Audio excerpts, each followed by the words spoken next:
George Michael was half of the British boy band slash duo Wham from 1981 to 1987, who had huge success, certainly in the British charts. I don't know about internationally. He recorded a couple of solo singles whilst he was in Wham before they split. And then he started a solo career in which he also had rip roaring success. He is one of the few people who started in a boy band and then managed to make it big with a solo career in which he has been taken seriously. He has had 7 solo studio albums and then died in 2016, aged 53. In some ways, after Wham, he actually became more famous for uh, being in the news because of his lifestyle and problems that he had with that, particularly problems to do with questions about his sexuality and with public indecency, with anonymous pickup sects, and with drugs of various kinds. In other ways, his involvement with good causes, philanthropic work and charity, which sometimes individual donations, he was incredibly generous and often kept very quiet about it. So overall, I think you could say he was a complex person. He was a very good singer and songwriter. He was mostly within the pop genre, but he was known for a depth and honesty in his lyrics.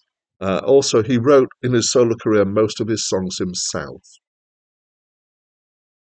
Hi, my name's Dan. So this is George Michael's second solo studio album, and I know it well.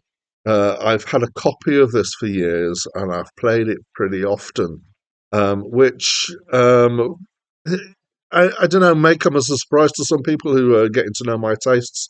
That George Michael is somebody that actually had quite a liking for, given that he was in a boy band and was pop for quite a while. I I think this album is well titled because in this album he was, I'm fairly sure, trying to transition from more of a pop artist to a more of a serious artist. So in Wham, he was pop. His first solo album, Faith, was quite a poppy album, and this was the second one. And Listen Without Prejudice. I think the point is, don't judge this. Don't think that this album is going to be like the stuff that I've done before. Just keep an open mind. And I think it was aptly named that. So I would describe this as being, if I can give a genre here, pop soul. So there's definitely a kind of blue-eyed soul feel to it. In some ways, I'd say this is heading into Simply Red territory, which is kind of the end of an adaptation of earlier soul. So when I say soul, I don't mean kind of 80s soul. I mean more 70s and maybe possibly even 60s. But it is, of its time as well. And also, I'd say musically, it's mostly ballads, but there are a couple more upbeat, dancey numbers, which are Freedom 90 and Soul Free, which have an element of funk to them as well, which almost always goes down well with me.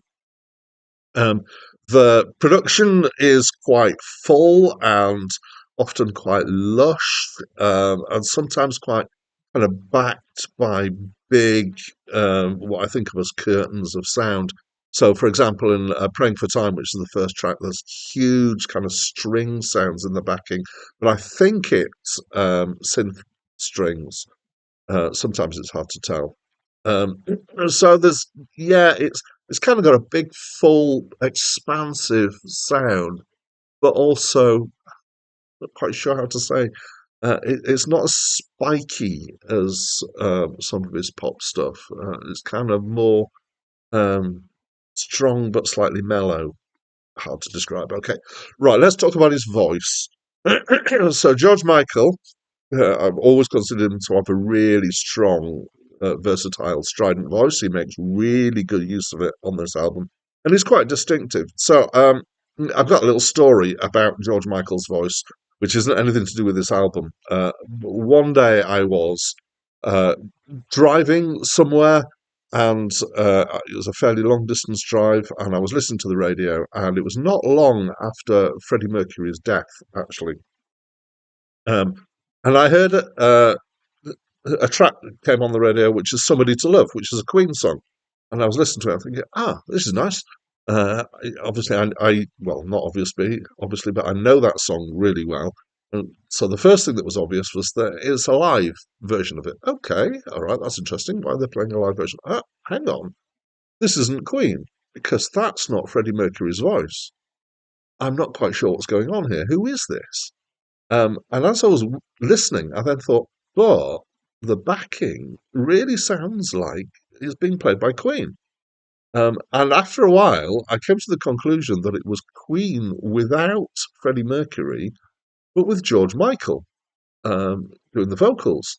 And I was absolutely spot on. And when so you can find this on the internet. There was a version. It was done at a tribute concert for Freddie Mercury. It was George Michael singing "Somebody to Love," which is a challenging song by Queen.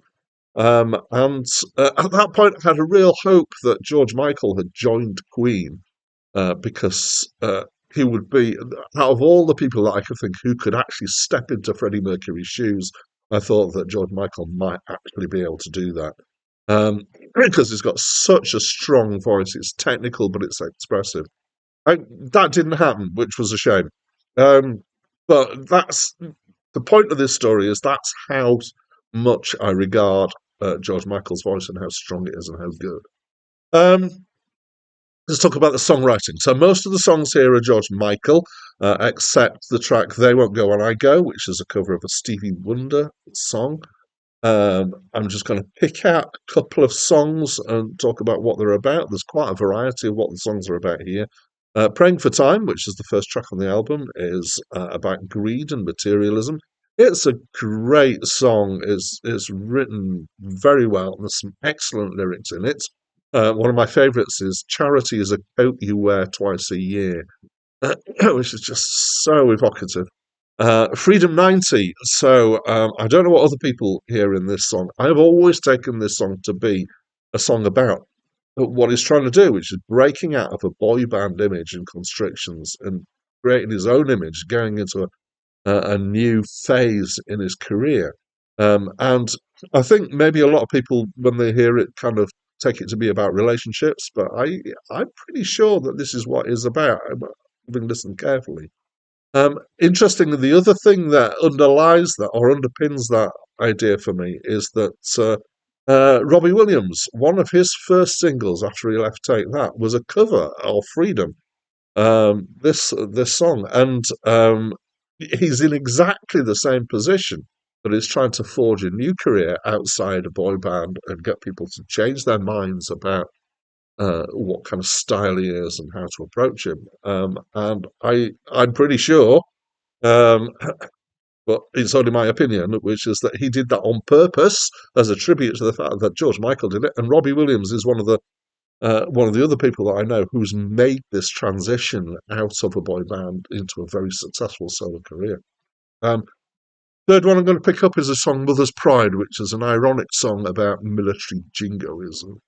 There's many more though. There's a lot of stuff, and the album overall really was, I think, George Michael saying, "This is I'm a serious artist. I've got something to say," and I would say it's probably his most serious album out of the albums that I know of his.